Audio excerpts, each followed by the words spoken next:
3, 2, 1, go. We are here on the Awful Takes podcast where we talk about movies, music, and to quote ourselves or to quote myself, I think my takes are pretty awful. So it's kind of what the show is about. It's where the name comes from. Yeah, so take anything I say with a grain of salt. I really don't know what I'm talking about, but I sound like I do. And I like to convince myself that I'm smarter than I actually am. My name is Nabahi, and I'm here with my co-host Wallied. Hello, I'm Wallied from Sir Gator Productions. And we are on episode 6 now, I believe. Yep, episode 6. Yeah, we're getting more into a little bit of a stable recording sessions, I guess. We did take a little hiatus there in May. Life just gets busy and things, but we're back and we're gearing up. Yeah, super excited. I love doing this. This is a lot of fun. And today we're going to be talking about a movie, and it's going to be a very interesting discussion. First, there is a little bit in the world of movie news, at least for, I would say, me and Wallied. We are both big fans of Jordan Peele. Mm-hmm. And this week he had announced a release date for his new movie, which is October 26th. 2026. 2026. So that date might be wrong, but I believe he just posted it on like Instagram or Twitter or something. Mm-hmm. That's pretty cool. Yeah. A little bit further than I was thinking. Yeah, I'm kind of surprised. I feel like just from like all the kind of teasing and all the stuff we've been hearing about like some of this new film of his, like it kind of surprised me that I wasn't going to be like 2025, but yeah, maybe something got switched, maybe had a different new script in mind, you know, so. It's very interesting to think that as of right now, I'm like, wow, it's over 2 years away. That's kind of seems like a long time. I'm like, when this comes out, I'm going to be 30. So yeah, I'll be pretty old. I'm like, that's not that exciting for me. But obviously he has great planning and, you know, he's very, very, you know, a committed director to his ideas. Mm-hmm. So however long it takes, I'm sure the product's going to turn out great. The only thing I found interesting was I don't know if he had ended up scrapping that idea he had during the pandemic, because I know he was writing a movie, and then obviously the writer strikes happened, and then that movie was supposed to come out either this year or next year, I believe.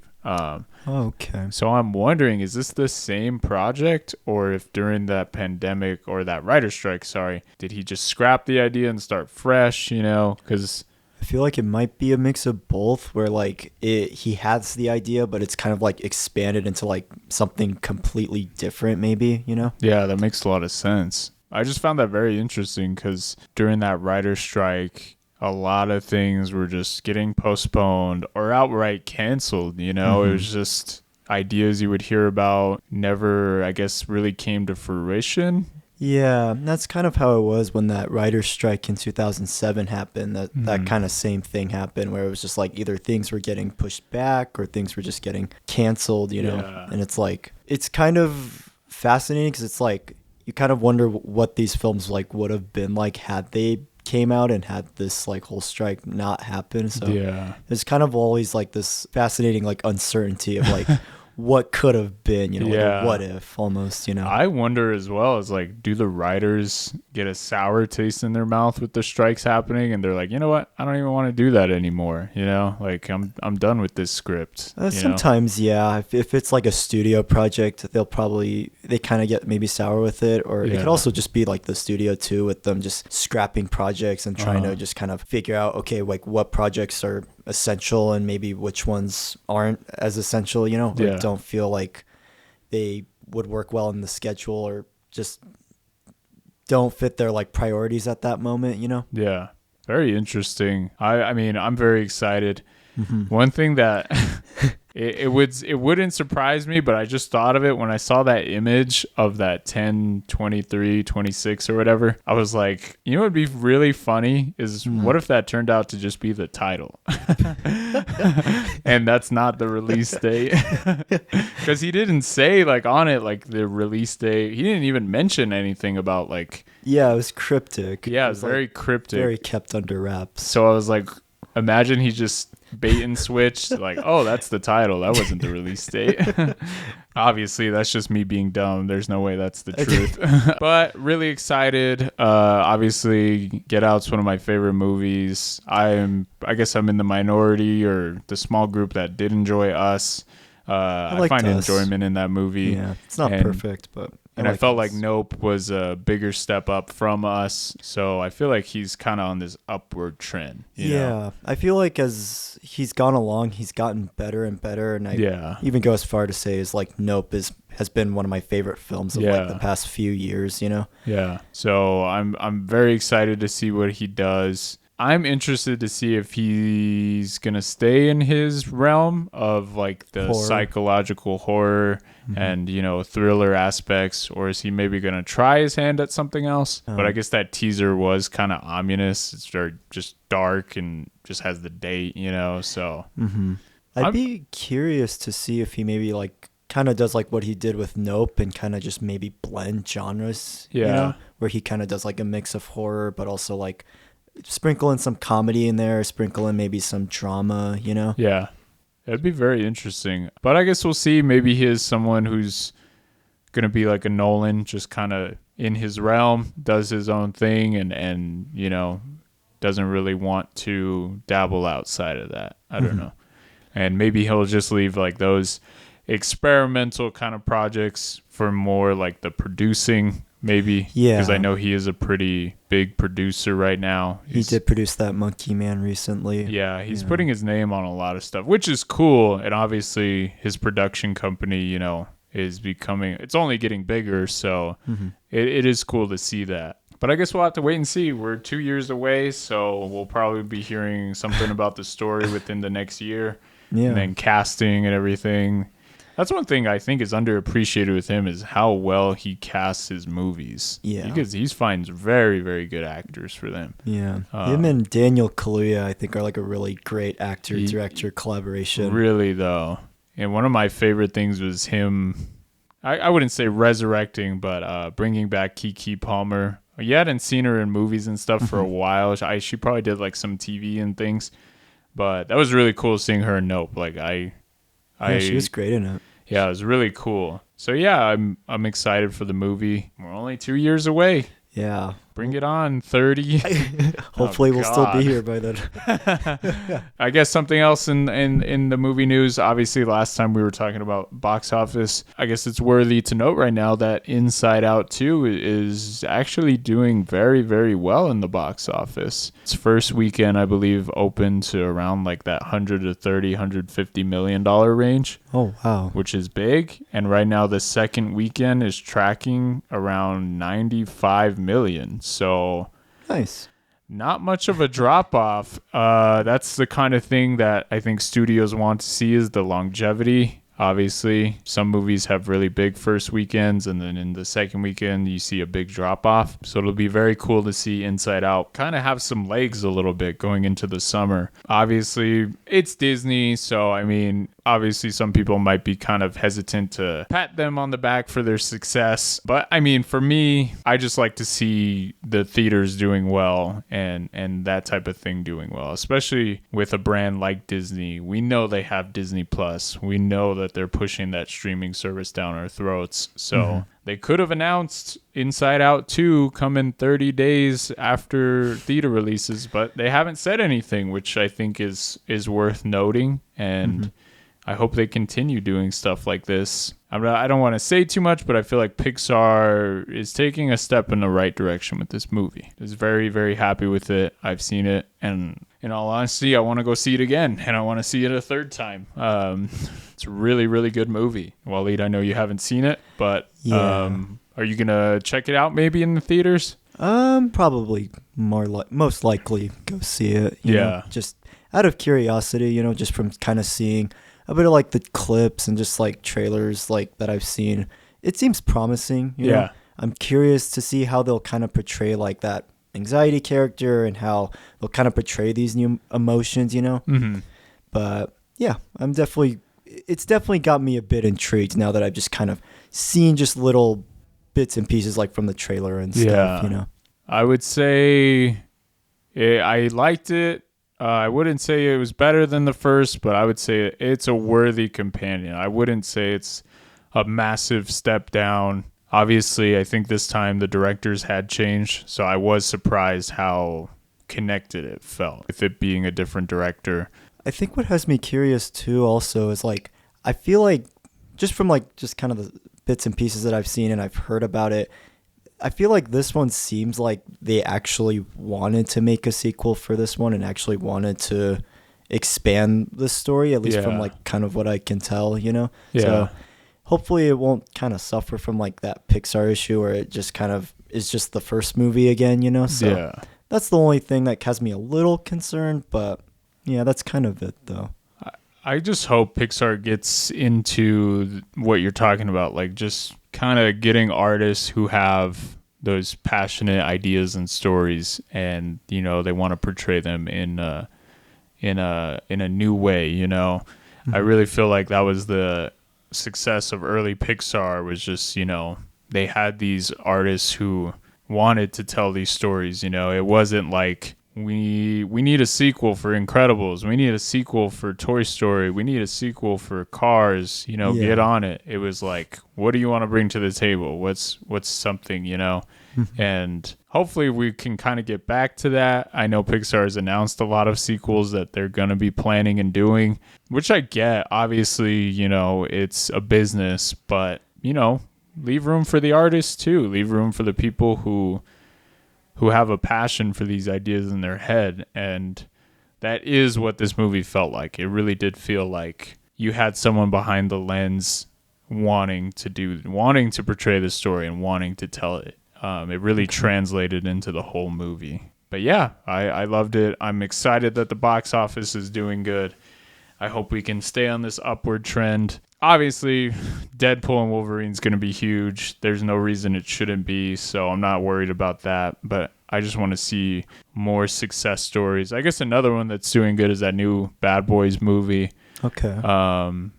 Which is nice. Again, like the first couple months of the year, you know, the first 4 or 5 months of the year, it was kind of disappointing with box office, you know. Sure. Yeah. And I just want to get back to a place where, you know, movie theaters are given the priority again, I would say.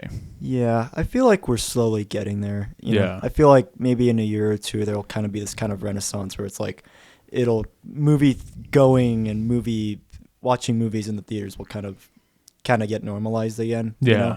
But I feel like it just obviously depends on the films, you know. Yeah.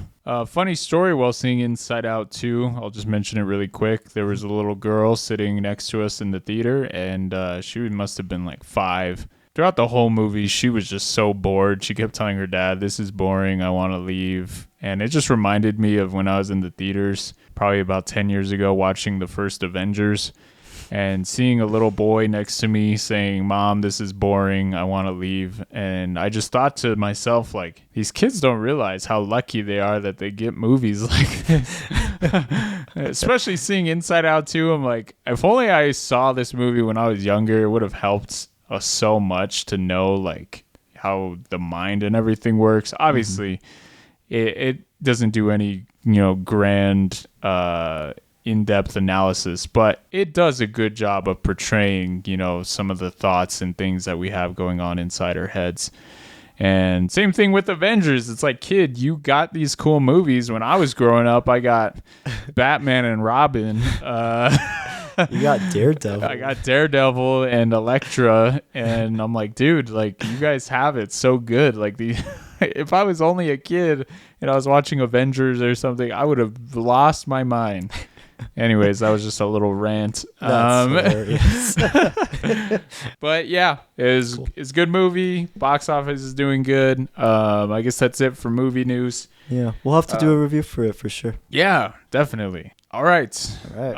Very, very important topic. I've been looking forward to this review ever since we started this channel. It felt right. It felt like now is the time. We were coming off of our first 5 reviews, and I did notice they were all high concepts. Pretty serious. Pretty serious. A little depressing. Aside from depressing. the one Cut of the Dead one, I would say it was like the only one that was like a bit comedic, but still pretty high concept. Yeah. You know. And I just felt like when I first threw this in the mix, when I was recommending movies, it is almost like a palate cleanser in a way. Yeah. It's just nice to just sit back on the couch. You have popcorn, you have food, and you just watch something. And you don't really have to get too, you don't have to analyze a screenplay. You don't have to keep your eye out for hidden things and shots and stuff. And that was my whole reasoning picking this movie. It is Big Trouble in Little China by John Carpenter. Saw it originally when I was probably in like second or third grade, and I liked it. I thought it was so cool. I thought it was so funny. My dad showed us this movie, and he just loved it. Like, I just remember seeing him watching it. He would just be laughing, and it just became like a staple movie for me growing up. And I hadn't watched it in a while. I would say it was about for like 6 or 7 years. And then I figured, let me recheck it out when I was like 16. And I say that was when I was getting into like the more art films, the more, cinema type films. And I thought, damn, this movie's probably not going to age well. I'm probably going to hate it now. I'm going to be cynical and I'm be like, what is this? And I guess in a way, a little tiny bit of the sense I was. But I still had a good time. I still enjoyed it, and it was just like, wow, this movie's ridiculous in every way. It's really stupid, but it does a lot of things that I don't see in movies too much, And I guess it just really has that unique, voice and unique vision. I guess a little setup for the movie. You have one of my favorite action film characters of all time, Jack Burton, portrayed by Kurt Russell, and he's just the most over-the-top action hero you've ever seen. Every line he says is like a quote, and it is the dumbest quote you've ever heard. He is betting with, I guess, a friend of his, and that's how the movie opens. It shows him as a truck driver. He's just like your average dude, takes himself way too seriously, and he ends up helping his friend through this bet. So what had happened was they were betting on just like a stupid, it's about some bottle or something. They were gambling, and Jack Burton ended up winning a bunch of money, and they decide to do it again, double or nothing, proves him wrong. And then what it happens is his friend does not have the money on him. So he's like, I can get you your money, I promise. Jack Burton's like, you know what? Nope, I don't trust you. I'll drive you to where you need to go to get the money or whatever. They end up going to the airport because his friend needs to pick up his girlfriend who's coming in before they go get the money. So Jack Burton goes along with them. Now they're in this airport and waiting for his girlfriend when a random Chinese gang, I believe it's the Lords of Death or whatever, happen to be there. Yeah. Sounds so ridiculous, and it is. Sorry. The Lords of Death end up spotting the girlfriend, and they end up kidnapping her for some sex trade or whatever, and they try to save his girlfriend, but the Lords of Death end up getting away. And right there is the start of the whole story. It is a man trying to help rescue someone very important, and the movie could take itself very seriously. It could take itself seriously like the whole time. Mm-hmm. But the fact that they portrayed Jack as this over-the-top guy saying stupid lines and quotes, it's not taken seriously. It's taken in a very over-the-top, I guess maybe even satirical type way. And you're just taking on an adventure, These gangs and stuff, they're portrayed in a very weird and shocking way, and it just goes for it. And eventually what happens is they're in a situation that's way over their head. This gang that kidnapped her for this sex trade or whatever it is. These supernatural forces basically descend upon this gang and end up kidnapping this woman. And when I say supernatural, I mean it. One of the guys fires lightning out of his hands and can like ride lightning. Like he's Raiden from Mortal Kombat. Like he's Raiden. Another guy is super strong, and these guys can just fly all over the place and descend gravity. And it's so funny because it's like you think it's going to be like, oh, them trying to get the girlfriend from this gang. Then out of nowhere, this supernatural force just shows up and starts mowing everyone down. These warring gangs, and they're all trying to get this girl because their leader is an actually really old, almost he's portrayed as like a folktale. His name is Lo Pan, and he is not, he's immortal, but he is not human, and he wants to return human because he was cursed. And in order to do that, he had to find a Japanese girl with green eyes and sacrifice her so he can become human again. It's ridiculous. It is ridiculous in every sense of the word, but I just don't know. Like, there's just so much enjoyment in the quotes, in what the way these characters interact, the way they talk, the way these supernatural forces are portrayed. It's so stupid. It is so stupid, but I don't know why. It's just, I can't help myself but watch this movie and enjoy it. Like, I just don't know what it is. Like, I on paper and at first glance, I should hate this movie. It's like, how could, in my favorite films, how could I have, these super introspective, well-written films, yet I have this one in there too that is just so stupid. I guess I'll turn it over to Wallied. Wallied, what was going through your head watching this? At first, I was kind of like, wow, this is kind of like, all right, very over the top. I'm digging it, And as the film goes along, I was kind of on board like the entire time, and I surprisingly got super invested when the gang fight like started happening. I was like, okay, I'm all in for this, and I ended up really liking this a lot. I was very surprised by it.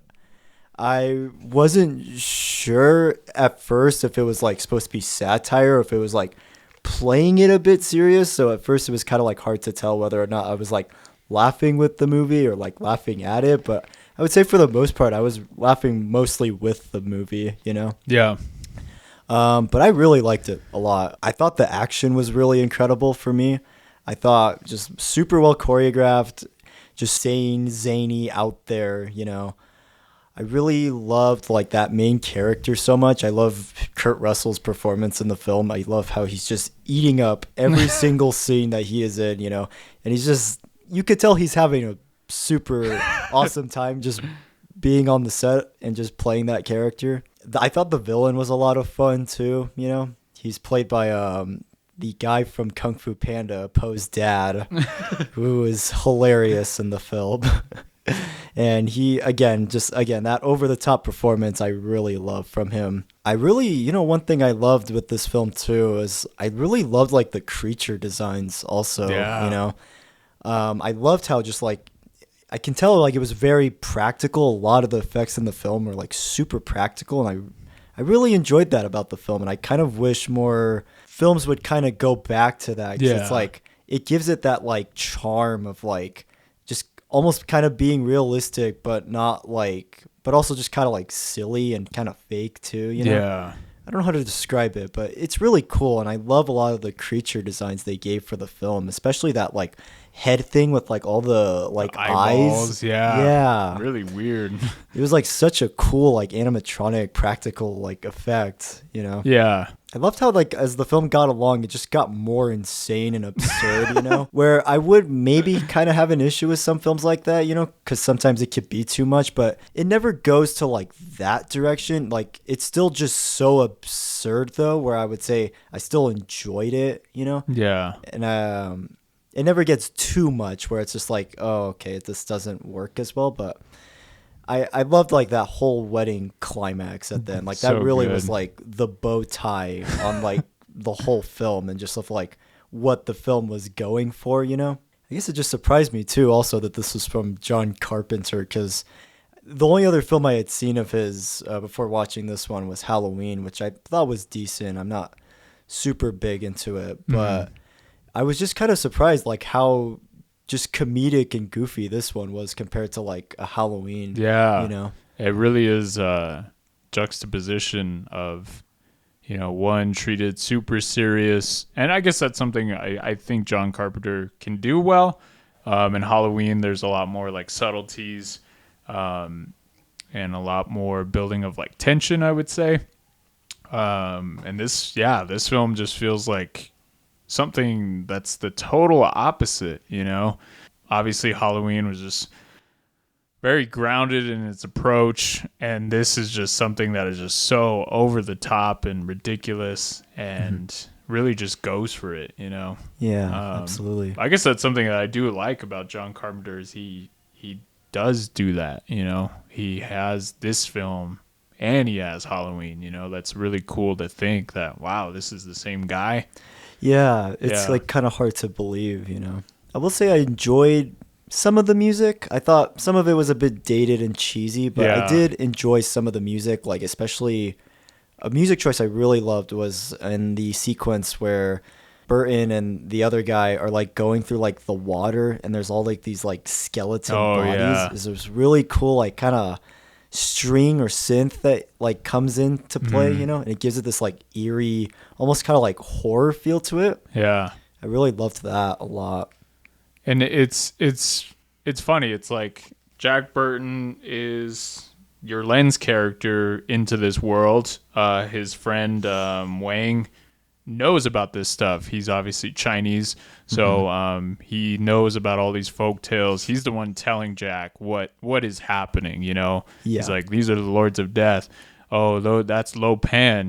Like we need to be careful. And it's just like Jack Burton is your lens character. But I guess portrayed in this story is he's the side character, He's the sidekick. And they play that up for comedy. It's like there's one scene where Wang is like come across these guys in this warehouse and Wang just starts doing karate kung fu and just start taking guys out while Jack's trying to like load his gun and get it ready. And Wang just totally dispatches all these guys.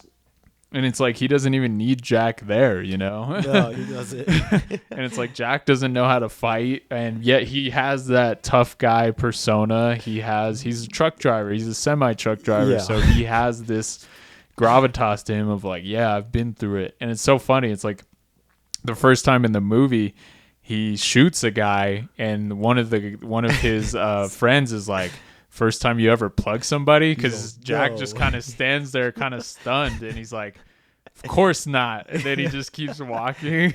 But you could tell that really was his first time killing someone.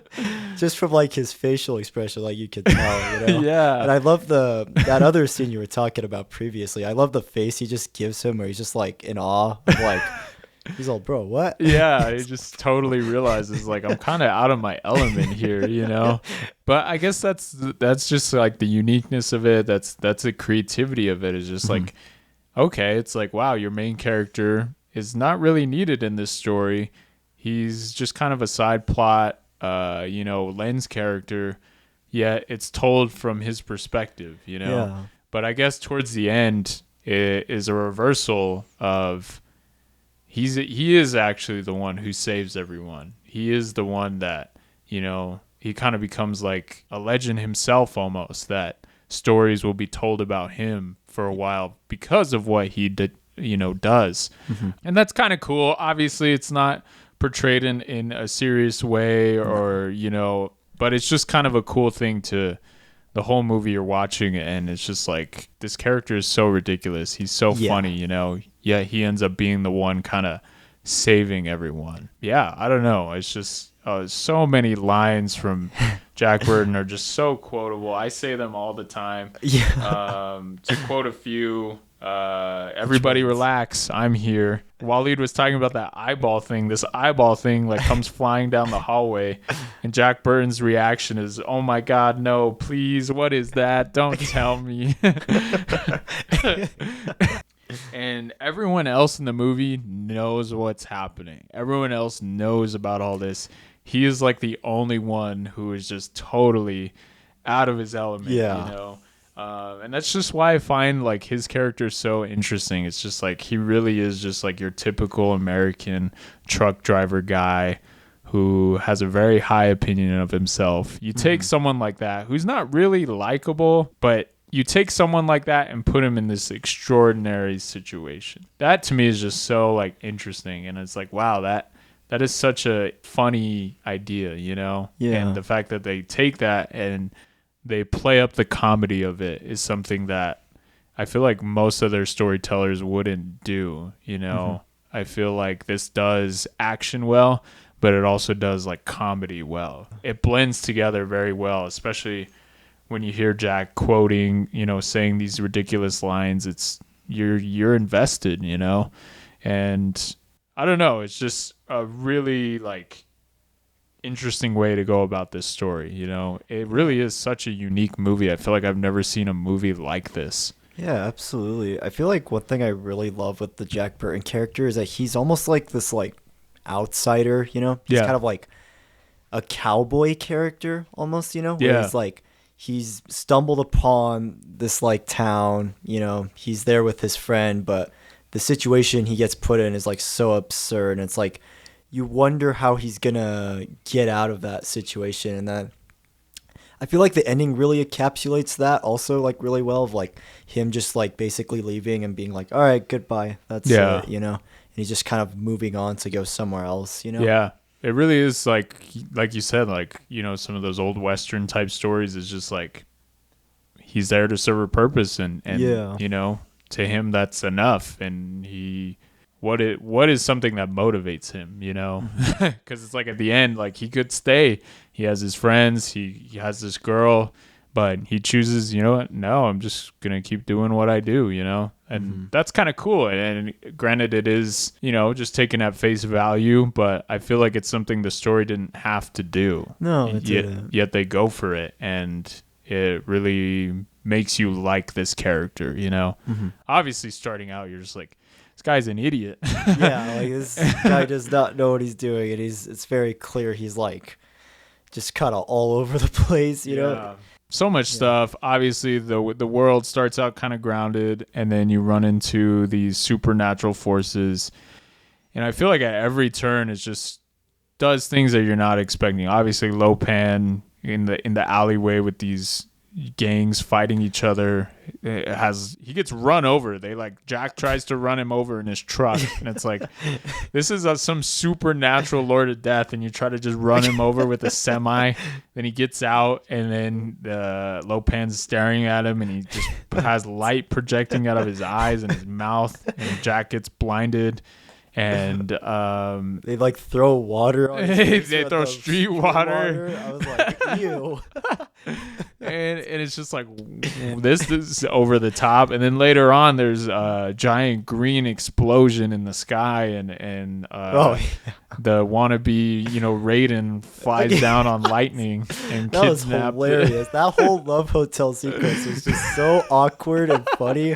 And I was like, okay, where is this gonna go? Yeah, or they're going into the secret, you know, warehouse where she might be kept, and they pretend to be guys like working on a phone line, and they walk in, and Jack's like just holding a telephone. He's like, where's the main breaker at? And they just walk past security, and I'm just like, okay, this is hilarious.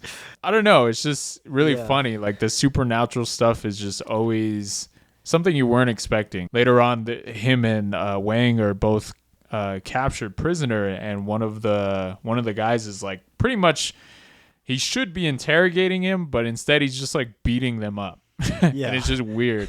And Jack Burton, being the tough guy, he's like, hey, he's beating up on Wang. He's all, come on, tough guy, like, come over here.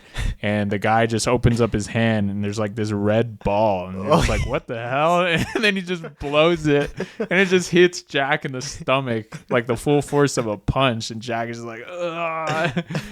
Or later on, like, they try to escape from that prison, and one of those guys is there, and he's the one who's like super strong, and they're trying to outsmart him to break out. They've seen this guy flying around. They've seen him breaking down stuff, and he's this supernatural force. Yet Jack jumps on his back and holds a knife around his neck, and he's all, so what were we saying, tough guy, or something? He says something so stupid, and it's just like, what did you think was going to happen? You just saw this guy flying around, and now you think you can hold him hostage with like a pocket knife? And he's like, I don't know what to do. He's all, I don't know. He's all, just come on, like, just let him go. And he's just like, just standing there. And then this guy like starts like expanding and just like throws him off of him. And Jack goes flying down the hallway in a wheelchair that ends up going towards this well. And he pretty much almost falls in. And the whole time I'm just like, this movie should not work right now. Like, how am I watching this? But you're still super invested. I'm invested. You're so entertained the entire time because nothing is taking itself too seriously. Yeah. It's just like, how much more insane and absurd could it get? And speaking of the guy who like just inflates, I love the end sequence, like in the climax. You gotta address it. Yeah. Because I've always seen that meme picture for years, and I never knew the context of it. And then watching it in the context of like this film, it makes it even more hilarious because it's like they almost just like tease towards it with that sequence with the wheelchair and everything. Yeah. And it's like, it is just so crazy, and like just the way like he blows up and everything. It was almost this like kind of body horror thing almost. I was like, God dang, The way it's shot too is played up for comedy. Like the close-up shots are like really hilarious. Yeah, like those really caught me off guard. When the gangs are fighting in the alleyway and the supernatural, the three storms. The three storms are being introduced. Everyone just stops what they're doing, and these three storms like do like a martial arts montage of just like showing off their sword skills. And just the guy with the lightning just starts shooting lightning, and it just goes for the dumbest. These guys have these giant like hats on, these giant like, they look ridiculous. They look so stupid. And then just cuts to like a close up of their face, and like the big guy is just like and it's just played in this dumb way. Or the lightning guy has, or no, not the lightning guy. This other guy has like these claws. They're like these. They look like tools. Yeah, they look like tools. They look like gophers that like old people use to like grab stuff. Yet it's played as like this intimidating. He pulls out these two claws, and then he just makes the dumbest face in the camera. It's just like this over the top stupid face. Or the lightning guy is just like, cuts up to a close shot and shows like lightning going in his eyes. Yeah. It's so dumb, and I laugh every time. I was surprised those lightning effects like aged really well. Like, honestly, they look really cool. Like, even though they're so silly looking, like they surprisingly still like aged super well compared to kind of a lot of like some of those like CG kind of effects from like that time. Yeah. There's just so much stuff I can talk about. Towards the climax, our main hero, Jack Burton, the warring factions are coming to a head. Supernatural forces are at bay. And basically, the wedding, the war is about to start. And Jack Burton's all, look out, guys. And he just starts shooting the roof. He's all, they're all screaming. And then he shoots at the roof. And what ends up happening is part of the roof ends up breaking and then just falls on him. And he gets knocked out for half of the fight.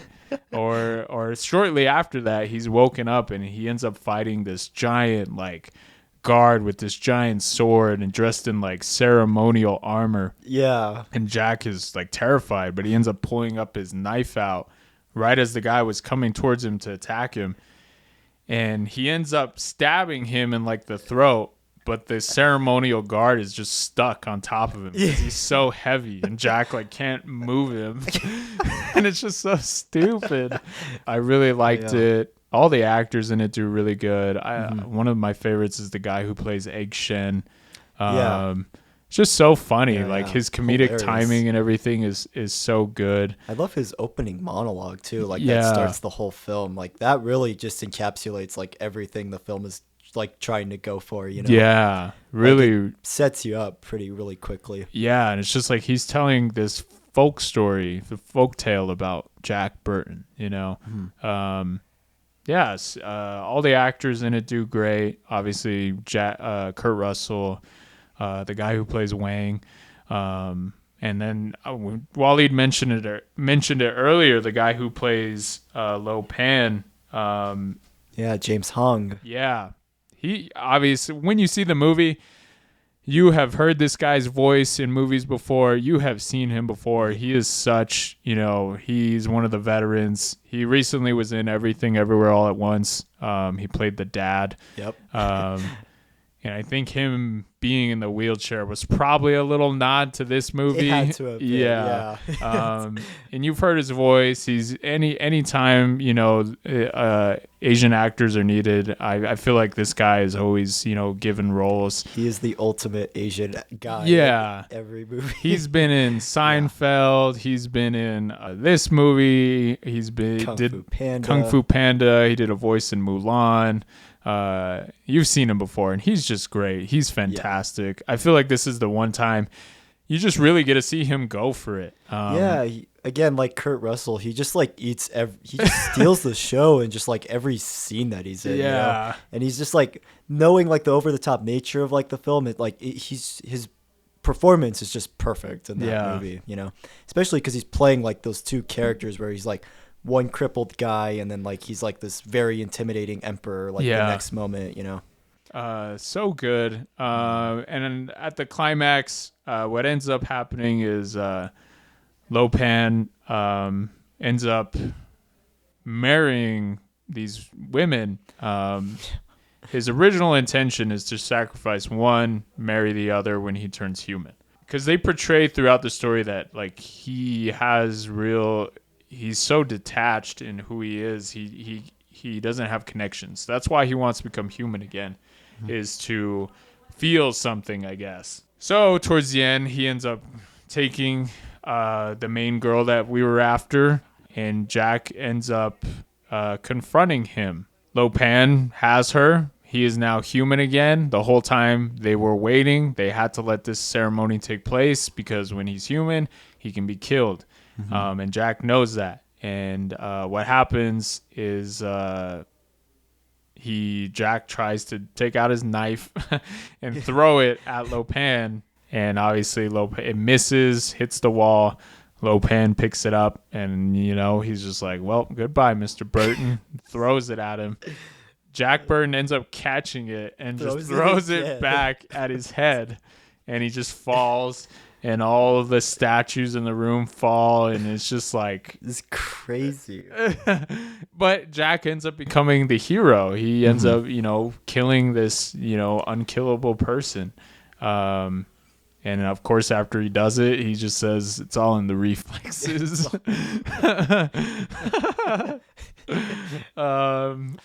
Yeah, it's ridiculous. And then his friend ends up, saving his girlfriend. Everything is right.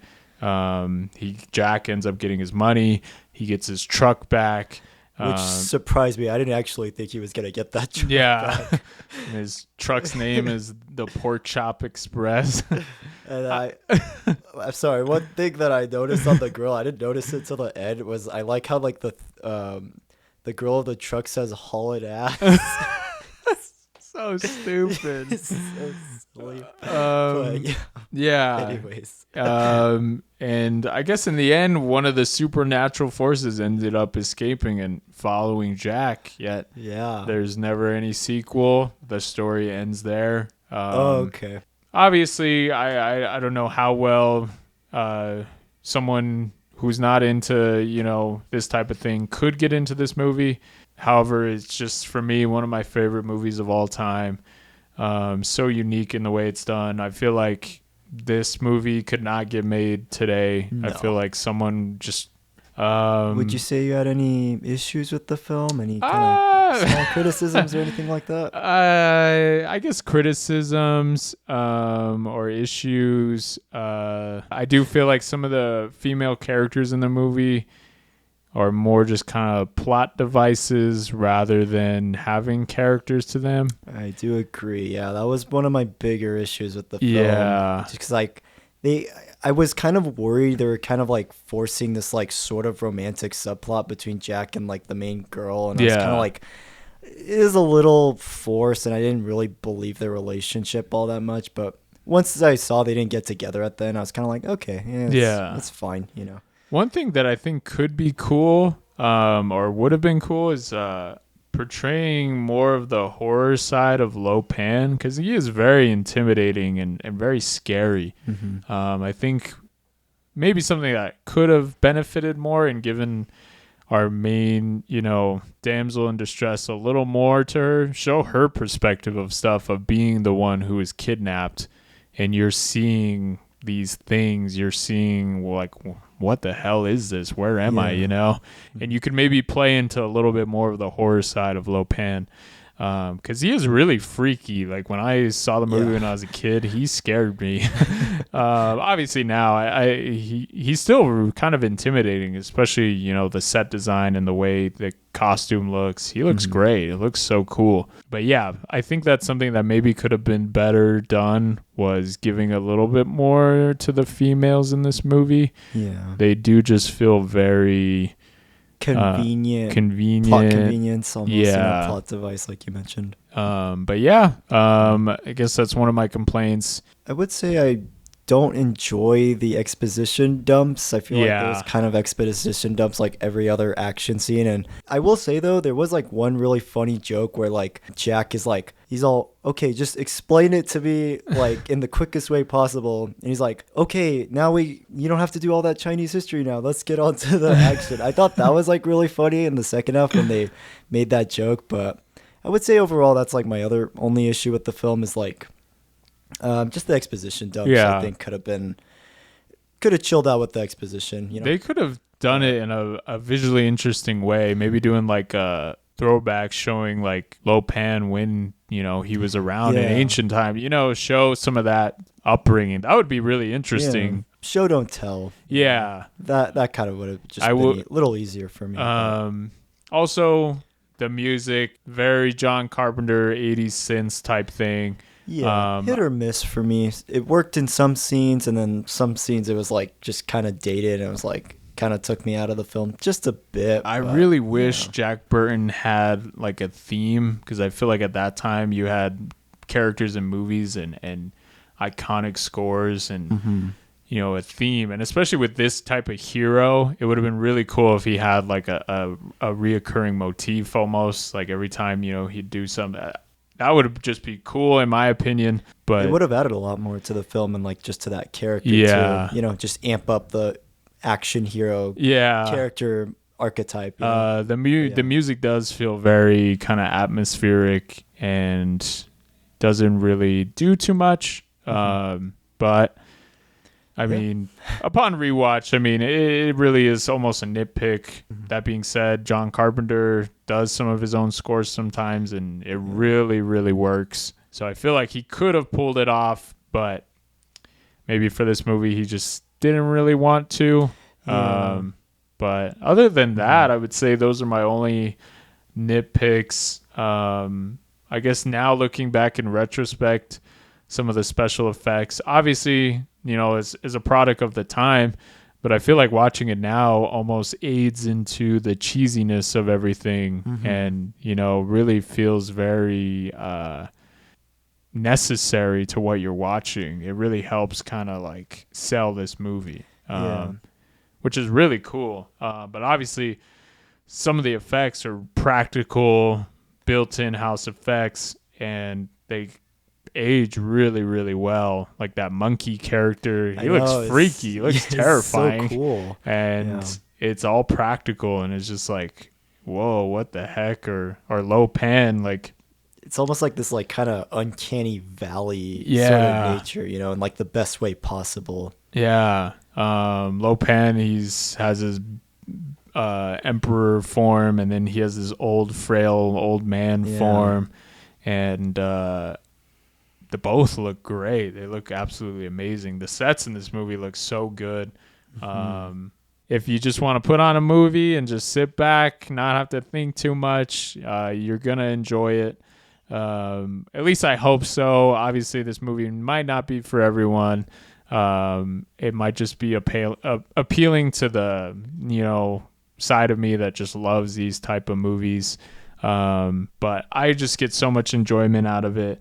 And if I were ever to make a movie in some way, and I would do like serious stuff at some point, I would love to do something like this. I don't know. I just feel like, how could you not have the most fun making this movie? Yeah. Like, I would just have such a blast. Like, I'd probably be laughing the whole time, just thinking of dumb ideas in my head. And I don't know. It just really is just one of John Carpenter's best movies.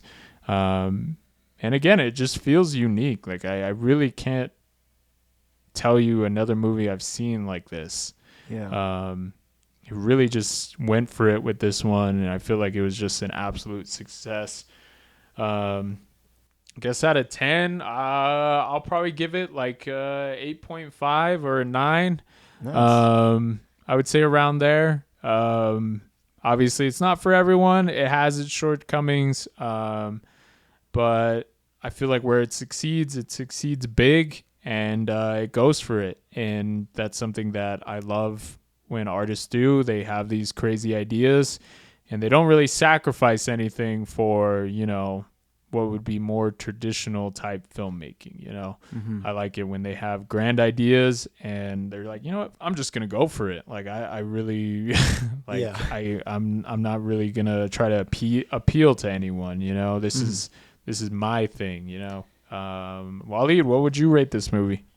Yeah, thoroughly enjoyed it. Really had like an awesome time with it. I kind of needed this movie, honestly, especially yesterday, just because I've been just kind of so busy and all over the place like these past couple of weeks. But yeah, I really liked it. Definitely an awesome ride.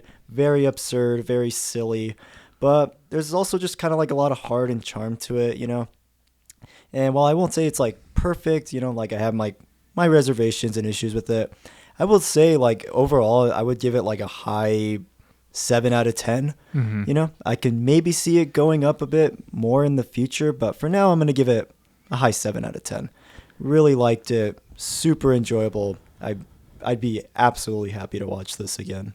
Did you tell your dad you ended up watching it? I did not, yeah. Oh, but dang. I'll probably tell him after this. It's so funny that your dad likes this movie and my dad likes this movie. But yeah, guys, check it out. It is a great movie. Any other over-the-top movies that... I was going to say like over-the-top action films. Over-the-top action films. What are some of the best films that use over-the-top like to its advantage, Yeah. and use it as like a way to tell the story, Yeah. One movie I mentioned earlier, Bloodsport, I would like to talk about that movie. It's has similar aspects to Big Trouble in Little China, but it's super over the top, like really, really over the top, really cheesy. Obviously you have Jean-Claude Van Damme. It's like a martial arts kind of fighting movie. Really stupid. Really just dumb, but I laugh at it. It's so over the top. It's ridiculous. I had a recent one that come to mind for me. It was last year's John Wick Chapter 4. I feel like for the first John Wick, it's not as like super over the top. It's kind of like your standard action film. It's decent. Yeah. But the thing I love a lot with like the John Wick sequels is that they get more insane and over the top with their action sequences. And single-handedly for John Wick 4, I think those might be some of the best action sequences I've seen in a film in a long while. They're super well choreographed. They're super over the top, and you're like, wait, this is kind of silly. Like, there's one in particular I won't spoil, but it involves him going up like a set of stairs pretty much, and he's like trying to have to like kill all these people, but like he keeps getting down and down, you know, and it's like it's so insane and over the top. I was like, I could not believe this was like an actual action sequence. I'm like, how did they choreograph that, you know? So many awesome action sequences in chapter 4 of John Wick. Yeah. But that one came to mind for me. Today, probably going to be a short episode. Yeah. Check out Big Trouble in Little China. Can't recommend it enough. But yeah, I guess that's it for this episode. We're going to be talking about movies for the next coming months. Really excited for some of the picks we have. Obviously, any bit of movie news we'll try to cover, and we'll be getting into more reviews as well. Obviously, Inside Out 2 I want to talk about. Obviously, I want to talk about Furiosa, Civil War. I'm seeing Maxine when that comes out. So yeah, I'd like to talk about Kinds of Kindness too, Yorgos Lanthimos' new film with Emma Stone. One movie I will not be talking about is the Ford Coppola Megalopolis. Megalopolis. I'm good. Alrighty. Unless you really want to talk about it. I mean, I'm a little curious about it, but I don't know. I saw the trailer. Yeah. I was just like, I don't know if I'll get into this. Okay. Yeah, I haven't seen any of the trailers or anything, but I'm a little curious about it. But just because I've been seeing this very big mixed response, you know? Yeah. And I don't know. I've just been hearing a lot of polarizing things about it. And I've been hearing about the project for a while, you know? Because I heard he like self-financed it and everything. But I don't know. What's interesting to me is like no distributor wants to distribute it. Yeah. So I'm like, right there, you must have a very, very crazy film if a distributor is like, I don't know about this, you know? Mm-hmm. So maybe in that sense, I guess, you know, I might have to check it out. Yeah. But we'll see, though. I'm not sure yet. We're almost halfway through the year, so it's kind of interesting to think about. Obviously, I feel like as far as movie releases, it's almost like they're kind of backloaded. I feel like we start getting more films. That's kind of how it usually goes a lot of the time. It's like January through March, a lot of films don't really come out. And then it's like once the summer kind of starts to pick up, it's like, all right, movies start coming out. And then especially with like Toronto International coming up and a couple other film festivals coming up, there'll definitely be more films coming out that I might want to talk about. Yeah. But we'll see. So we might have to start pumping out the reviews a bit more often. I'm excited for this channel. I'm excited for everything, all the plans we have. Obviously, we'll be having guests before the year is out, and that's going to be a lot of fun. And those will probably get a bit more heated, and the discussions will be a bit more almost like debates, honestly. That might be kind of ridiculous. It'll be fun, though. Yeah, honestly. But it'll be fun. But yeah, I mean, thoroughly excited. Wallied, what are we going to be watching next time? Well, I thought since we're going to be recommending each other kind of more lighthearted, absurd comedies, I thought, you know what? Now's the time to do it. So the film I'm going to recommend next episode is a film called Smiley Face with Anna Faris and John Krasinski. It is one of the most insane comedies I've ever seen. Mm-hmm. It is probably my favorite stoner comedy I've watched. Nice. And not a massive commitment too, also under 90 minutes. So yeah. And it's very easy to find too. So perfect. I've noticed it's gained this kind of cult following over the years, and I kind of want to just shine some more light on this film because I think it's just really funny, and I've been wanting to revisit it for a while too. So cool. Yeah, that's what we're gonna talk about next episode. So if you guys don't want to be spoiled for Smiley Face, directed by Greg Araki, 2007 film, make sure you guys watch it before the next episode. I'm excited where we're going with this podcast, you know? I've been enjoying these discussions and everything, so yeah. All right. But yeah, I think that's it as far as today's episode goes. Look forward to everything we have coming out. Please try to check out the movies that we recommend. I really do feel like a lot of them are kind of under the radar, not as popular as some of the other movies. Obviously, we're going to be getting into those types of movies. We'll end up talking about those eventually. But I feel like this was a good way to start out, is thinking of movies that most people haven't heard of or haven't seen. And like Wally just said, just shining a bit more light on them, you know? But yeah, I think that's it. Thank you guys for joining us. It was a lot of fun. It was an honor. And I'm the greatest film reviewer of all time. Congratulations, man. Yep. I'm better than Armin White. I'm better than Chris Stuckman. I am the greatest out of all of them. It's funny. Last episode, I ended with the quote. What was it? What did I say? If we're not back by dawn, call the president, which was a Jack Burton quote. Okay. Yeah, so it's kind of funny. But so are you going to get Stuckmanized anytime soon? No, that's not me. I'm trying to think. What do I say? How do I end a show? This is so hard. Well, thank y'all for listening, I guess. Thank y'all for listening. Hopefully you enjoy the next recommendation about you. Hopefully you won't. Yeah, just hopefully you enjoy it. Yep. I'll see all you guys at the top. Yep. Good day and good night, mates. Have a good one.